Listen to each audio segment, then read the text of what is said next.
तो जैसा कि मैंने चैलेंज लिया था फंडेड अकाउंट से पे आउट लेने का, तो आज है हमारा डे 1। तो सुबह उठकर फ्रेश हुआ, फ्रेश होने के बाद सहरी किया, सहरी करने के बाद अजान हुआ, तो अजान होते ही मस्जिद चला गया नमाज पढ़ने के लिए। नमाज पढ़ने के बाद घर आया, घर आने के बाद मुझे मेडिटेशन करना था, क्योंकि एक ट्रेडर ही जान सकता है मेडिटेशन कितना इंपॉर्टेंट होता है उनके लाइफ में। तो मेडिटेशन करने के बाद उसके बाद सेटअप पे बैठ गया चार्ट को एनालिसिस करने के लिए, क्योंकि मॉर्निंग में चार्ट को एनालिसिस करना थोड़ा बढ़िया रहता है, बिकॉज ऑफ मॉर्निंग में हमारा माइंड फ्रेश रहता है और थोड़ा हेल्प होता है। उसके बाद मुझे एक ट्रेड मिला गोल्ड में, एंड वो मैं रियल अकाउंट में प्लेस कर दिया, एंड फंडेड में नहीं लिया, बिकॉज ऑफ ये थोड़ा रिक्सी ट्रेड था, एंड इसलिए फंडेड पे नहीं लिया एंड रियल पे लिया।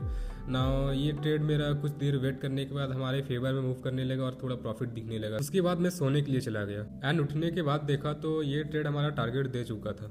तो अब बारी था फंडेड अकाउंट में ट्रेड लेने का। तो फिर से मुझे गोल्ड में सेल साइड का ट्रेड मिल जाता है, एंड मैं इसे फंडेड अकाउंट में ले लेता हूँ, एंड ट्रेड लेते ही हमारा फेवर में मूव करने लगता है और प्रॉफिट दिखने लगता है। तो इस ट्रेड को मैं ट्राई करता हूँ होल्ड करके रखने का, एंड इस ट्रेड में भी हमारा टारगेट हिट हो जाता है, एंड इस ट्रेड में मैं बुक करता हूँ ओवरऑल $130। नाउ अब आज का डे में क्लोज करता हूँ, एंड मिलते हैं आपसे डे 2 में। एंड अगर आप चाहते हो इस जर्नी में हमारे साथ जुड़ने के लिए तो आप मुझे फॉलो कर सकते हो।